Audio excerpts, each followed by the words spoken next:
Lucky win नहीं थी ये, एक्सपेक्टेड था ये लॉस। मैंने अपनी रील में यहां तक प्रिडिक्ट भी करा था कि हम हारेंगे तो सेट पीस से हारेंगे। और अगर ये मुझको दिख रहा है, हमारे आधे फैंस को दिख रहा है, तो मैं मानने को तैयार नहीं हूं कि मैनचेस्टर यूनाइटेड की मैनेजमेंट, कोचिंग स्टाफ और प्लेयर्स को ये नहीं दिख रहा है कि हम कितने वीक हैं सेट पीसेस में। और इसी का फायदा उठाएगा वुल्व्स। वुल्व्स से ज्यादा अपॉर्चुनिस्टिक टीम कोई है नहीं पूरे प्रीमियर लीग में, और उसी का उन्होंने फायदा उठाया है। उनको एक मौका मिला, वर्ल्ड क्लास फ्री किक थी, नो डिसएग्रीमेंट्स, मैजिकल मूवमेंट था, जी हाँ। लेकिन वो मूवमेंट हुआ ही क्यों? क्योंकि क्रिश्चियन एरिक्सन ने अननेसेसरली वहां पर वो किक दे दी उन्हें। भाई उसको खींचने की जरूरत क्या थी चचा? जब आपको दिख रहा है आपके दो प्लेयर सामने हैं, मैजिकल मूवमेंट, मैजिकल गोल होता, अगर वो होता भी, वहां से लेके जाता कुनिया और मार देता, that would have been a magical goal, but उसके चांसेस कम थे। बट आपने उनको एक फ्री किक दी एक ऐसे स्पॉट से जहां से उनको ऑलरेडी मार चुके हैं। लास्ट टाइम भी हम वुल्फ से हारे सेट पीसेस पे थे, एक और बार हम सेट पीसेस पे हारे हैं।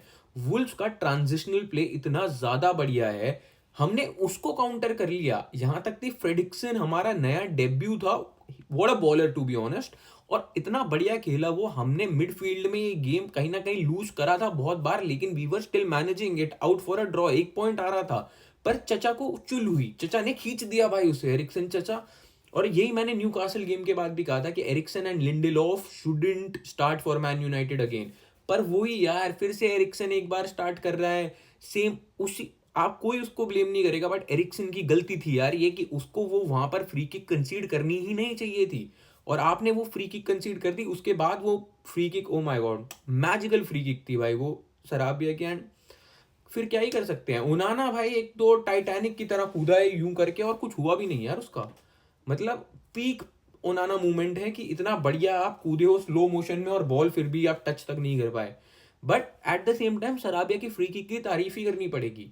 पूरे गेम की बात करें, वुल्व्स ने करा डिफेंस ब्लॉक, अपना लो ब्लॉक, और हमारा तो भाई स्ट्राइकर के नाम पे हम पता नहीं किसे ही खिला रहे हैं। होलैंड भाई क्या कर रहा है यार, नॉर्मल टैप इन नहीं स्कोर हो रहे हैं।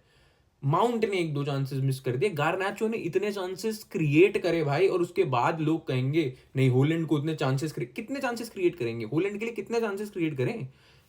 ही doesn't deserve to start. But Amorim से जब ये पूछा गया, तो एमोरिम ने बोला अगर होलैंड स्टार्ट नहीं करेगा तो स्कोर कैसे करेगा? पर वो तो स्कोर कर ही नहीं रहा है ना, मेरा पॉइंट तो वही है। तो आप चीदो ओबी मार्टिन को क्यों नहीं स्टार्ट दे रहे हो यार? बहुत ही मतलब यार, हमने प्रिडिक्ट करा था हम हारेंगे, हमारा पूरा कंसंट्रेशन यूरोपा पे है, पर एक तरीका भी तो होता है, एक लहजा भी तो होता है, आप कैसे खेल रहे हो। ये गेम इजीली ड्रॉ हो सकता था 0-0। एक तो इतना बोरिंग गेम था ये, इतना ज्यादा बोरिंग गेम था, नींद आ रही थी इस गेम को देख के। बिल्कुल भी क्रिएटिविटी है ही नहीं, कुछ भी नहीं है। जब तक ब्रूनो नहीं आया था, ब्रूनो के आने के बाद चांसेस क्रिएट भी हुए और फिर हम वो भरी नहीं कर पाए यार। हम कॉर्नर्स में आगे थे, पोजेशंस में आगे थे, एक शॉट्स में आगे थे, हम सब चीजों में आगे थे। अब आप कहें कि ये लकी विन थी वुल्फ की, ये तो गलत ही है, क्योंकि उन्होंने तो परफेक्ट फ्री किक ली और हमारी पूरी गलती थी। This this was Christian Eriksen fault. आप मानो या ना मानो, आप मेरे साथ दो इसमें या नहीं, वो फ्री किक कंसीड नहीं होनी चाहिए थी। कहीं ना कहीं शायद उन्होंने वो सेव कर सकता था, पता नहीं यार। बहुत ही बढ़िया फ्री किक थी। 44 ईयर्स बाद वुल्व्स ने डबल कर दिया है हमारे ऊपर। दो दो गेम उन्होंने हराए हैं और दोनों उन्होंने हमें सेट पीसेस से हराए हैं। 15th लॉस है यह हमारा प्रीमियर लीग में। Things can't get worse. Wolves और हम एक, मतलब वुल्व्स का बहुत बेकार सीजन था, फिर भी हम लोग लेवल पे खड़े हैं भाई, लेवल 38 पॉइंट्स। इससे ज्यादा एम्बैरेसिंग क्या हो सकता है for a club with this big of a stature? और इसके बाद भी अगर आप यूरोपा लीग जीत गए और आप इसको एक सक्सेसफुल सीजन बोल दोगे, तो भाई सक्सेसफुल तो ये कहीं से भी नहीं है।